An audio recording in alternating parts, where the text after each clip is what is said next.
یا ایھا الذین آمنوا اتقوا اللہ وابتغوا الیہ الوسیلہ۔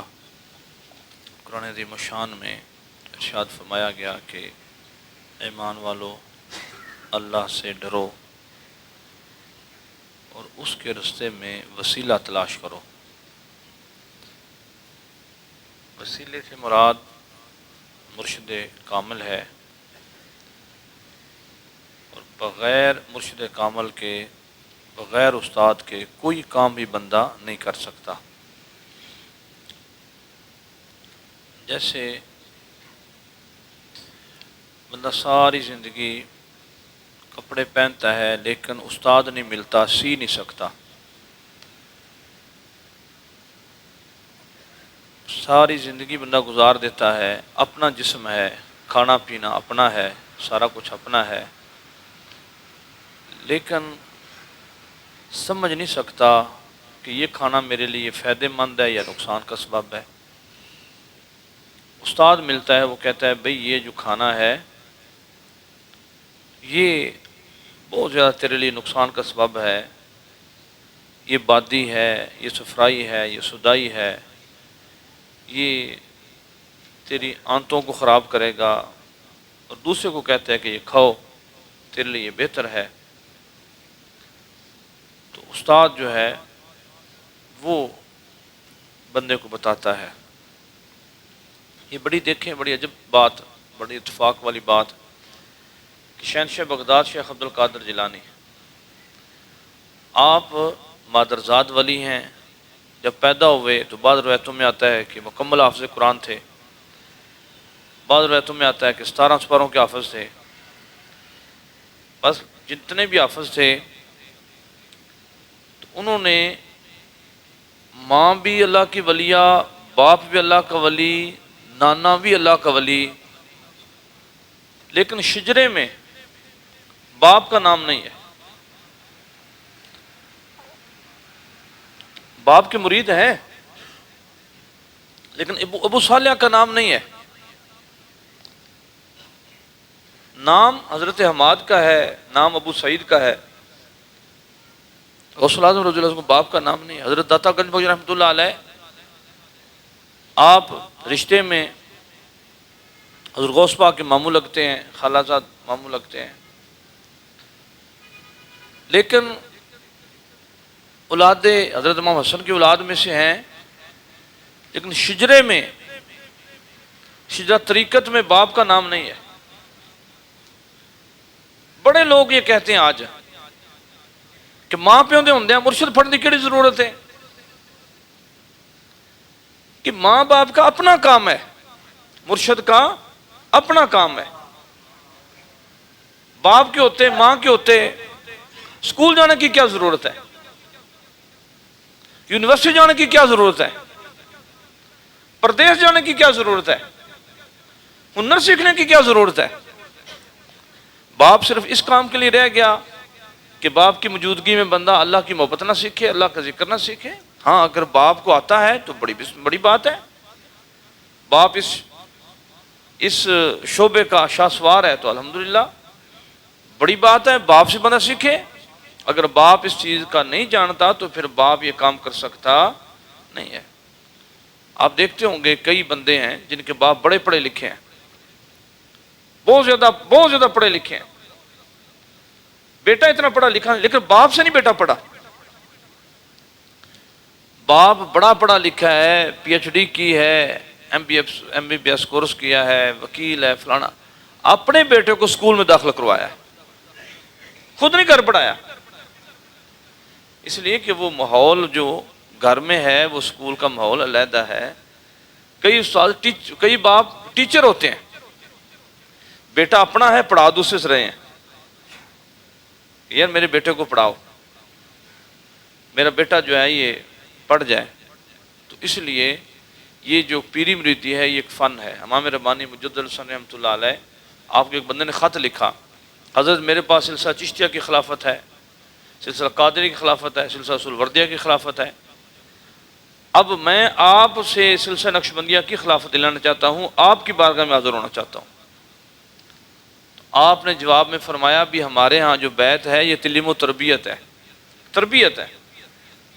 اللہ، رات کچھ بچے تشریف لے کے آئے جامعہ نظامیہ سے، وہ فرما رہے تھے کہ آپ کے سلسلہ میں سختی بڑی ہے۔ تو میں نے کہا تو ہمارے سلسلے میں تو پیار ہی بڑا ہے، نرمی بڑی ہے، پروٹوکول ہی بڑا ہے۔ ان کو مثال دی، جیسے ایک عورت ہوتی ہے پردہ کرتی ہے، اللہ اکبر، پردے دار عورت جو ہے وہ کبھی بغیر پردے کے گھر سے باہر نہیں نکلے گی، جب بھی نکلے گی پردہ کر کے نکلے گی، عبا پہنے گی، چادر لے گی، سر ڈانپے گی۔ اور جو بغیر پردے کی عورت ہے اس کو یہ بھی پتہ نہیں ہے کہ میرا لباس ہے نہیں ہے، میرا سینہ ننگا ہے، میرا سر ننگا ہے، میرا منہ ننگا ہے، میرے پاؤں ننگے، اس کو کوئی اسی خبر۔ وہ اب بے پردگی اور بے پردے والی عورت جو پردے والی سے کہے کہ اس میں سختی بڑی ہے تو اس کی بیعقلی ہے۔ میں ان کو مثال دی کہ میں لندن میں گیا، وہاں پہ ایک بازار تھا، وہاں پہ مسلمان زیادہ رہتے تھے، پاکستانی انڈیا کے لوگ رہتے تھے۔ وہاں پہ ایک سٹور کا نام تھا حضرت بی بی فاطمہ سٹور، اس نام انہوں نے رکھا ہوا تھا۔ اس سٹور کے بعد میں گاڑی میں بیٹھا ہوا تھا تو میں نے 5 بچیاں دیکھیں جنہوں نے ٹوپی والے برقعے پہنے ہوئے تھے، جو کسی دور میں لوگ بچیاں پہنتی تھیں۔ اب ٹوپی والا برقعہ پہننے والی عورت جو ہے وہ بغیر برقعے کے باہر نکلے گی؟ نہیں نکل سکے گی۔ پھر مانچسٹر ایک جگہ ہے، وہاں پہ میں نے دیکھا، میں گاڑی میں بیٹھا ہوا تھا تو 5 بچیاں، وہ بھی 5 بچیاں تھیں، وہ 2 چھوٹیاں تھیں، ان کے منہ کھلے تھے، اس عبائیں انہوں نے پہنی تھی، ان کی عمر 7 8 9 سال اس طرح کی عمر ہوگی۔ تو انہوں نے پورا وہ جو پر عبا ہوتی ہے برقعہ لیا ہوا تھا، لیکن صرف منہ جو تھا وہ ان کا ننگا تھا۔ ساتھ ان کے بڑی عورتیں تھیں، 3 بچیاں وہ جوان تھیں، وہ قد کاٹ سے بڑی لگتی تھیں، انہوں نے پورا لباس پہنا ہوا تھا، پورا برقعہ اگر بھی سارا برقعہ کیا ہوا تھا۔ تو عجب اتفاق تھا، جہاں جہاں سے وہ گزرتی تھی لوگ ان کو راستہ دیتے تھے، وہ راستہ دیتے تھے، جدھر جدھر سے گزرتی تھی لوگ راستہ دیتے تھے۔ ایک عورت جس نے سر ننگا ہے، اس کو بندے اس کو لگ رہے ہیں، وہ بندوں کو لگ رہی ہے، اس کو کوئی ہے ہی نہیں۔ تو جو عورتیں پردہ دار تھیں ان کے اندر وہ جو تھی وہ حیا تھا۔ لوگوں بے شک وہ غیر مسلم تھے، انگریز سے، ان کے اندر بھی حیا تھا، جب وہ عورتیں کے پاس آتی وہ بھی ان کو جگہ دے دیتا۔ تو اسی طرح ایک بندہ بادشاہ ہو، جس طرح کہ وہ ہمارے بادشاہ تھے پہلے، وہ بہادر شاہ ظفر، ان کی اولادیں تو پھر اتنی زیادہ بڑا، جب انہوں نے کہا جی کہ آپ دوڑے نہیں، انگریزوں نے کہا ہم تو بڑا دیر باہر کھڑے رہے پہ آپ نکل جائیں گے، پھر چلو بعد ہم آئیں گے، تو آپ گئے ہی نہیں، اس لیے ہمیں قید کرنا پڑ گیا۔ انہوں نے کہا جی ہمیں جوتی پہنانے والا کوئی نہیں تھا۔ تو بادشاہ ہوتا ہے وہ کبھی، جو آج کل بادشاہ نہیں، پہلے جو بادشاہ ہوتے تھے، کیا وہ بغیر تاج کے بیٹھتے ہیں؟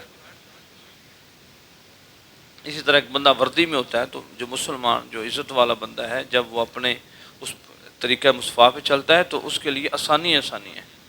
نبی کی شریعت میٹھی ہے، نبی کی شریعت جو ہے وہ کیا ہے؟ وہ میٹھی ہے، ببرکت ہے، سکون ہے، لذت ہے، اس میں ایک بردباری ہے۔ اور جو نبی صلی اللہ علیہ وسلم شریعت سے ہٹ کے ہے وہ پریشانی ہے۔ اب دیکھیں ایک بندہ داڑھی کٹواتا ہے، نائی کی دکان پہ اس کو گھنٹہ آدھا گھنٹہ 15 20 منٹ بیٹھنا پڑتا ہے، زمانے جہان کی غیبتیں سنتا ہے، پھر وہ پیسے بھی بھرتا ہے، پھر وہ کہتے ہو تجھے ہیپاٹائٹس سی ہو گیا، تو نے ایک مریض کا اس طرح استعمال کر لیا۔ پورے یورپ میں جتنے ڈاکٹر ہیں، امریکہ میں، کینیڈا میں جتنے یرکان کے اس کے ڈاکٹر ہیں کینسر کے، انہوں نے داڑیاں رکھی ہیں۔ وجہ کیا ہے کہ انہیں پڑھایا جاتا ہے کہ داڑھی جو ہے جس کے منہ پہ ہوگی اس کو گلے کا کینسر نہیں ہوگا، اس سے محفوظ رہے گا۔ جو بالخصوص گلے کے کینسر والے ہیں وہ یہ بھی کہتے ہیں کہ جراثیم ایسے پیدا ہوتے ہیں جو اینٹی جراثیم ہوتے ہیں، جو بیماری والے جراثیم ہوتے ہیں ان کو وہ داڑھی والے جراثیم کھا جاتے ہیں۔ اس لیے جو نبی صلی اللہ علیہ وسلم کی سنت ہے، طریقت ہے، اس میں رحمتیں ہیں، برکتیں ہیں، عزت ہے، یہ بندے کا تو ہاں وہ بندے جو ہوتے ہیں وہ ڈرتے ہیں، اور وہ ڈر کی وجہ سے پھر کیا ہوتا ہے، ان کو عزت نہیں ملتی۔ جیسا کئی دفعہ ہمارے ادھر فیصلے آتے ہیں، لوگ آتے ہیں ساتھ، بڑا بھائی آ جاتا ہے، باپ آ جاتا ہے، وہ باپ بات کرتا ہے، بیٹا کہتا ہے ابا چپ کر جا، وہ پھر بات کرتا ہے ابا چپ کر جا، وہ پھر بات کرتا ہے، وہ کہتا ہے اب میں تیرے منہ پہ تھپڑ ماروں گا اگر تو بولا تو۔ بیٹا باپ کو کہہ رہا ہے، بیٹا باپ کو کہہ رہا۔ رات ایک جگہ محفل تھی، وہاں پہ ایک عالم دین کو انہوں نے بلایا، یہ عالم تو نہیں تھے، بچہ ایک پیر صاحب تھے، ان کا بچہ تھا، وہ گفتگو کرنے کے لیے آیا۔ اب میں بیٹھا ہوا تھا اور بھی علماء بیٹھے تھے، تو وہ ہمارے اوپر سے پھلانگ کے اوپر چلا گیا۔ تو میں نے کہا کہ واللہ اگر کسی مرشد والا ہوتا اس کو جو ہے بالخصوص جلسہ سیفیہ میں یہ کسی جگہ چند لمحے بیٹھا ہوتا تو اس کو کم سے کم یہ پتہ ہوتا کہ محفل میں چلتے کیسے ہیں، بیٹھتے کیسے ہیں۔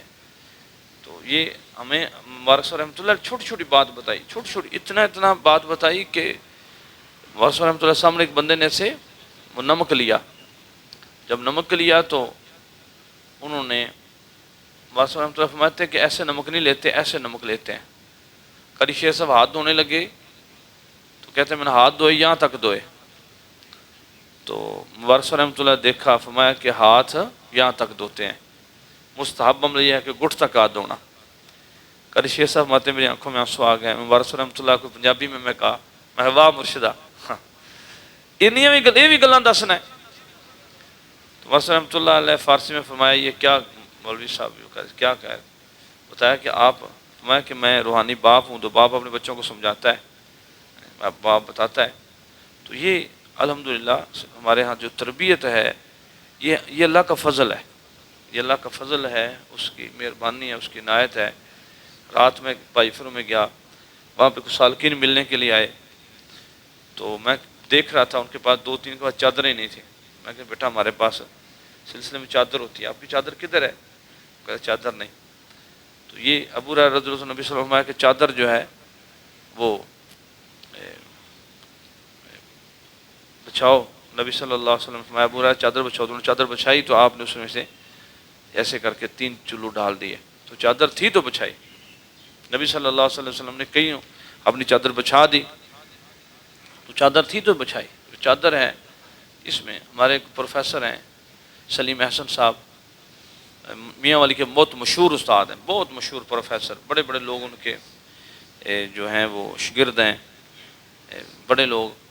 تو وہ مسجد میں نماز پڑھ رہے تھے، امامہ لیا ہوا تھا سر پہ، تو وہاں سے ایک وہ مسجد اوپر جو گنبد تھا وہاں پہ وہ شٹرنگ ہوئی تھی، وہ لینٹر ڈال رہے تھے، تو وہاں پہ ایک جو لکڑی ہوتی ہے ٹیک اس کو کہتے ہیں، وہ ٹیک وہاں سے تھوڑی سی پھسلی، تو سلیم احسن صاحب نماز پڑھ رہے تھے، سیدھی آ کے ادھر لگی، کمزور تھے، گر گئے۔ تو پتہ چلا سلیم احسن صاحب کو، جو ان کا شاید وہ شاگرد جو تھا وہی ڈاکٹر تھا، ہاسپٹل میں گئے تو بڑا، تو وہ فرمان بتا رہا تھا شاگرد، کہہ رہا کہ استاد جی اگر آپ کے سر پہ دستار نہ ہوتی تو یہ جہاں سے آئی تھی تو یہ آپ کا جو سرد ہے یہاں سے وہ پھاڑ کے تو اس کا بھیجا نکال دیتی، اتنی دور سے آئی ہے، یہ دستار کی برکت سے آپ بچ گئے، یعنی ایسے لگی ہے اور آپ جو ہے وہ گر گئے۔